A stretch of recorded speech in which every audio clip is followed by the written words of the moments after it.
The year was 1961. The world was in a state of flux, with the Cold War casting a long, ominous shadow over international relations. In the United States, a sense of unease permeated the air as the nation grappled with the complexities of a rapidly changing global landscape. A nation held its breath. The American people, glued to their television sets, watched with bated breath as the political landscape shifted. The anxiety was palpable, a collective tension that seemed to grip the very soul of the country. President Dwight D. Eisenhower, a military hero, prepared to leave the Oval Office. His tenure had been marked by significant achievements, but also by the growing realization of a looming threat that could undermine the very fabric of American democracy. His farewell address was not a celebration, but a warning. It was a somber moment as he stood before the nation, his voice carrying the weight of years of experience and the gravity of his message. A shadow had fallen across America, he claimed. This shadow was not just a metaphor, but a real and present danger that threatened to engulf the nation. A powerful force threatened to consume the nation from within, the military-industrial complex. This complex, a symbiotic relationship between the military and the defense industry, had grown to wield immense power and influence. This was not a conspiracy theory. It was a stark reality, a clear and present danger that Eisenhower, with his deep understanding of military affairs, could see with alarming clarity. It was a stark observation from a seasoned leader. Eisenhower's words were not those of a man given to hyperbole, but of a leader who had seen the inner workings of power and understood the potential for corruption. Eisenhower saw how easily the thirst for profit could be intertwined with the machinery of war. The defense industry, driven by the pursuit of profit, had become deeply enmeshed with the military, creating a powerful entity with its own agenda. He feared the influence this complex could exert on government policy. The potential for this powerful entity to shape national policy, to drive the country towards perpetual conflict, was a chilling prospect. His words echoed with urgency, a plea for vigilance in the face of an insidious threat. It was a call to the American people to remain vigilant, to guard against the encroaching influence of the military-industrial complex. But his words went unheeded. The warning, though clear and dire, seemed to fall on deaf ears as the nation continued on its path, seemingly oblivious to the growing danger. The military-industrial complex only grew stronger, its roots burrowing deeper into the heart of American power. Over the years, its influence expanded, reaching into every corner of government and society. The decades that followed saw the rise of a permanent war economy. The defense industry thrived, fueled by continuous conflict and the ever-present threat of war. Conflicts raged across the globe. From Vietnam to the Middle East, the world seemed to be in a constant state of turmoil, with the military-industrial complex playing a significant role in perpetuating these conflicts. Was this the inevitable outcome Eisenhower had foreseen? As the years passed, it became increasingly clear that his warning had been prophetic, a grim foreshadowing of the future. The answer, perhaps, lies buried in the sands of time, hidden within ancient prophecies that seem to mirror our modern age with unsettling accuracy. These prophecies, long forgotten, now seem to echo with a haunting resonance. Could it be that America's destiny, and indeed the fate of the world, has been woven into a grander narrative, a cosmic play with players both human and unseen? As we look to the future, we must ask ourselves if we are merely actors in a predetermined script, or if we have the power to change the course of history. The Book of Revelation, a text shrouded in mystery and symbolism, has fascinated scholars and theologians for centuries. Its vivid imagery and cryptic messages have led to countless interpretations and debates. One of the most intriguing symbols in this ancient text is the beast with 10 horns and 7 heads. This beast, described in apocalyptic terms, has been the subject of much speculation. Many believe that this beast represents a global power that will rise to prominence in the end times, a force that will have a significant impact on the world stage. Could this beast, with its terrifying imagery and ominous presence, be the very force that President Eisenhower warned against in his famous farewell address? Eisenhower spoke of the dangers of the military-industrial complex, a powerful entity that could shape the destiny of nations. Consider this: from World War II to the presidency of George W. Bush, 10 presidents guided America's course, 10 horns, 10 crowns. A coincidence? Perhaps, but the symbolism is hard to ignore. But the parallels do not end there. The 7 heads of the beast are often interpreted as representing continents, suggesting a global reach of power that spans the entire world. The idea that a single entity could have influence over all 7 continents is a powerful one. America, with its vast network of alliances and its presence in international organizations, certainly fits this description. America, with its military bases scattered across the globe, its economic influence touching every corner of the world, and its cultural impact felt in every society, certainly fits this description. Its reach is unparalleled in modern history.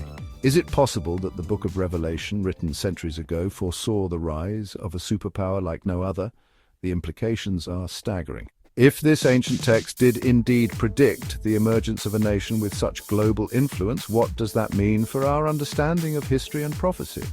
If this interpretation holds true, then America's actions on the world stage take on a whole new meaning. They are not just political decisions made in the halls of power, but movements within a divinely ordained drama, each decision echoing through the corridors of time and shaping the future in ways we can scarcely comprehend. They become not just political decisions, but movements within a divinely ordained drama, each decision echoing through the corridors of time. The path America takes could very well be a fulfillment of ancient prophecies, a journey that has been foretold and is now unfolding before our very eyes. The Middle East, a land steeped in history and conflict, has become a focal point for America's military might. It was here, in 1991, that President George H.W. Bush launched Operation Desert Storm, expelling Saddam Hussein's forces from Kuwait. A decade later, his son, George W. Bush, returned to the region, this time invading Iraq on the premise of weapons of mass destruction that were never found. 2 wars, 2 Bush presidencies, both leaving an indelible mark on the region and the world. These conflicts, however, are not isolated incidents. They are echoes of ancient battles fought on the same soil, conflicts mentioned in the Bible and other historical texts.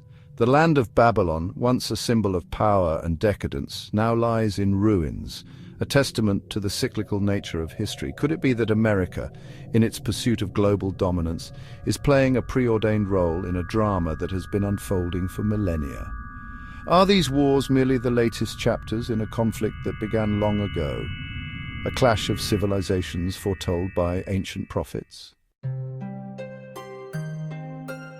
Section 4. Nostradamus whispers a new city falls. Nostradamus, the 16th century French astrologer and physician, is a figure shrouded in enigma. His cryptic quatrains, penned centuries ago, are said to foretell future events with chilling accuracy. Many believe that Nostradamus predicted the rise of Napoleon, the horrors of World War II, and even the assassination of President John F. Kennedy. But Nostradamus's visions extend far beyond these well-known events. He speaks of the destruction of a new city, a cataclysm that will shake the world. Some interpret this as a reference to the September 11th attacks on New York City, a tragedy that forever altered the course of American history. Nostradamus also writes of a 27-year war involving the Ottoman Empire. While the Ottoman Empire collapsed in the early 20th century, its legacy lives on in the Middle East, a region racked by conflict and instability. Could this prophecy be a reference to the ongoing turmoil in the region, a conflict that has raged for decades and shows no signs of abating? Section 5, Beneath the Olympic Flame, unveiling the Babylonian Spectre. The 2022 Winter Olympics, Birmingham Commonwealth, were a spectacle of athleticism and international cooperation. Athletes from around the world gathered to compete, showcasing their skills and representing their nations with pride. The event was a testament to human endurance, strength, and the spirit of unity that transcends borders. But beneath the surface of this global celebration, a darker narrative was unfolding, one steeped in symbolism and ancient prophecy. The opening ceremony in particular was a grand display of artistry and culture, but for those who looked closely, it was also a tapestry woven with hidden meanings and esoteric symbols. The opening ceremony in particular raised eyebrows among those attuned to such matters.